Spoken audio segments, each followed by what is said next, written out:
નમસ્કાર વિદ્યાર્થી મિત્રો, આજે આપણે ધોરણ 6 વિષય વિજ્ઞાન એકમ 7 પુષ્પની રચના વનસ્પતિના ભાગોની વાત કરતા હતા. એમાં આપણે પ્રકાંડ ભણ્યા, મૂળ ભણ્યા. હવે આજે આપણે વાત કરવાના છીએ પુષ્પની રચના. પુષ્પ કઈ રીતે, પુષ્પમાં કઈ કઈ રચના જોવા મળે છે અને કયા બધા પુષ્પ એક સરખા હોય છે, કલર રંગ એક સરખો ધરાવે છે કે નહીં, એના દલપત્રો વજ્રપત્રો કેટલી સંખ્યામાં હોય છે, શ્રીકેસર પુકેસર, એના વિશે આપણે વાત કરવાના છીએ. અહીંયા એક પ્રવૃત્તિ છે કે આકૃતિ 7.19 A, B અને C ગુલાબના છોડની 3 ડાળીઓ આપેલી છે. એમાંથી કઈ આકૃતિ છે એ સૌથી વધુ આપણને મદદરૂપ થશે સમજવા માટે? તો કઈ આકૃતિ સમજવા માટે મદદરૂપ થશે આપણને? A આકૃતિ, B કે C? ડાળી, પર્ણવિહીન ડાળી, પછી પર્ણયુક્ત ડાળી અને પર્ણ અને પુષ્પવાળી ડાળી. તો તમે કોઈ કહેશે મને, તો તમે કહેશો કે આપણને જે પુષ્પની રચના સમજવા માટે આપણને કઈ ડાળી મદદરૂપ થશે? તો તમે બધા કહેશો C, પર્ણ અને પુષ્પવાળી ડાળી આપણને સમજવામાં મદદરૂપ થશે. હવે છે કે આકૃતિમાં જે આપણે આગળની આકૃતિ આપણે વાત કરી 7.1માં પુષ્પમાં તમે કયો રંગ વાપર્યો. હવે બધા વનસ્પતિ છે એના પુષ્પનો એક રંગ નહીં હોય, હશે, અલગ અલગ રંગ ધરાવે છે, એટલે પુષ્પ છે એ રંગીન છે. પછી ઘાસ, ઘઉં, મકાઈ, આંબો તથા જામફળ જેવી વનસ્પતિ છે એના બધાના પુષ્પ તમે જોયા હશે, પણ બધાના પુષ્પનો રંગ કેવો હોય છે? અલગ અલગ હોય છે. કોઈક ચમકતા ફૂલના રંગ, કોઈક ચમકતા રંગ ધરાવે છે, કોઈક ચમકતા રંગ ધરાવતા નથી. તો ચાલો આપણે હવે પુષ્પ વિશે અભ્યાસ કરીએ. હવે પુષ્પ છે, હવે હું તમને એમ કહું કે ધતુરાના લો, જાસૂદ, સરસવ, રીંગણ, ભીંડા, એ બધાના પુષ્પની એક વનસ્પતિને કણી કે તાજા ફૂલ લઈ આવી અને પછી એને બ્લેડથી કાપી અને જોઈએ, અથવા એનામાં દલપત્રો જોઈએ કે દલપત્રો કેટલા છે, ખીલેલા પુષ્પના દલપત્રો કેટલા છે, વજ્રપત્રો કેટલા છે, અને એ કઈ રીતે વજ્રપત્રનો કલર કેવો છે, દલપત્રનો કલર કેવો છે, બંનેમાં સમાન શું છે, એ આપણે અહીંયા સમજવાનું છે. તો હવે પુષ્પ દ્વારા સમજીએ. અહીંયા એક ફૂલ છે, ગુલાબનું ફૂલ છે. તો જે ગુલાબનું ફૂલ છે, જે ગુલાબી રંગને પત્તી દેખાય છે, એ બધી શું કહેવાશે? એને દલપત્ર કહેવાશે. શું કહેવાશે? દલપત્ર. અને જે કળીની રક્ષણ કરે છે, જે તમે જોઈ શકો છો, નાનકડી કળીનું રક્ષણ કોણ કરે છે? લીલા કલરની પાંદડીઓ. તો એ પાંદડીને શું કહેવાશે? વજ્રપત્ર. હવે પ્રશ્ન પૂછાય છે કે કળીનું, પુષ્પની કળી અવસ્થામાં રક્ષણ કોણ કરે છે? તો શું આવશે? વજ્રપત્ર.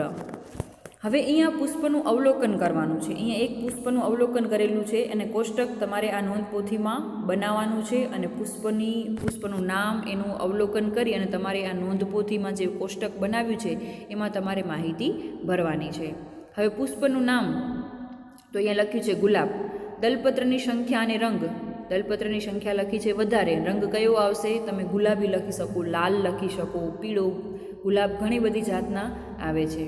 પછી છે વજ્રપત્રની સંખ્યા અને રંગ. વજ્રપત્ર કેટલા હશે? તો 5, અને રંગ કેવો હશે? લીલો. શું વજ્રપત્રો જોડાયેલા છે કે જુદા જુદા છે?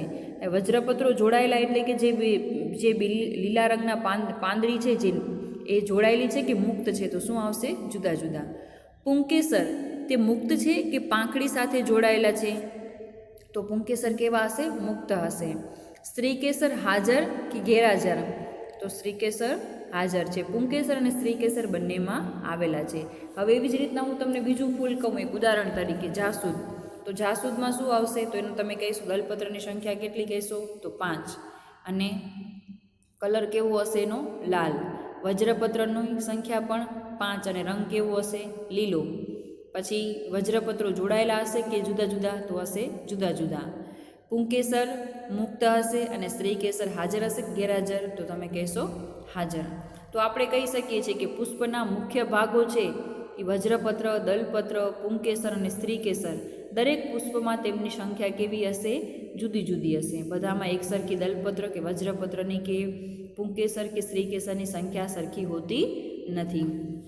મેં તમને 2 ઉદાહરણ આપ્યા. હવે વધારે પુષ્પોનું તમારે નિરીક્ષણ કરવાનું છે અને એનું કોષ્ટક છે એ તમારે માહિતી એમાં ભરવાની છે.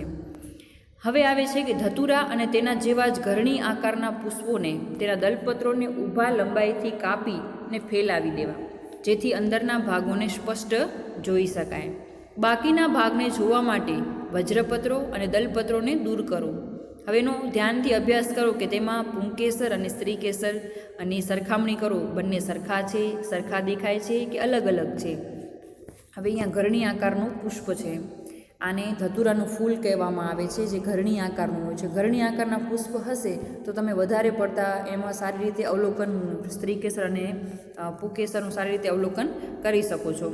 હવે છે જાસૂદ. જાસૂદનું શું કર્યું છે? પુષ્પને અડધેથી વચ્ચેથી કાપી નાખ્યું છે. એટલે તમે સહેલાઈથી એનામાં આ વજ્રપત્ર છે, આ દલપત્ર છે, સ્ત્રીકેસર તમે જોઈ શકો છો અને પુંકેસર પણ તમે જોઈ શકો છો. વચ્ચે સ્ત્રીકેસર છે ને સાઈડમાં શું છે એના પુંકેસર.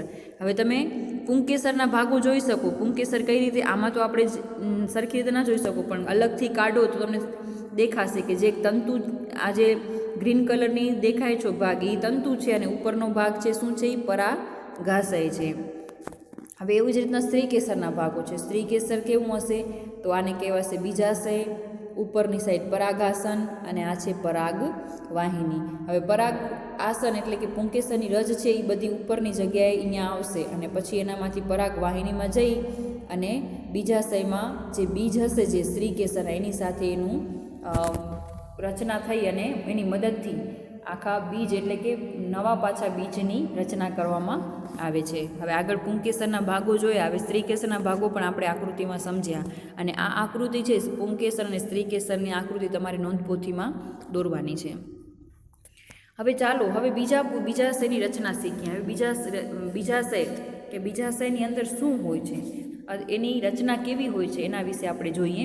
તો બીજાશયને જે એકદમ સ્ત્રીકેસરનો એકદમ નીચેનો ફૂલેલો ભાગ છે ને એને અંદરથી કેવો દેખાય છે એ જોવા માટે એને કાપીએ. હવે પહેલાં તો આકૃતિ એ અને આકૃતિ બીને ધ્યાનથી જુઓ, સમજો અને બીજાશયને કઈ રીતે કાપવું તે જોઈએ. અહીંયા આપેલું છે આકૃતિમાં.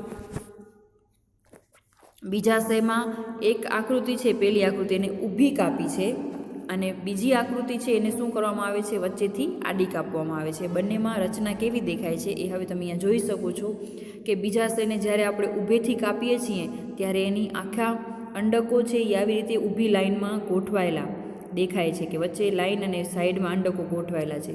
અને આડો કાપ કરીએ છીએ ત્યારે શું દેખાય છે? એક વચ્ચે એક જાણે એમ થાય કે ચોકડી કરેલી છે ને ચારે બાજુ એક એક બીજ એટલે કે અંડક મૂકેલા છે. આ બીજાશયની અંદરની રચના જોવા મળે છે.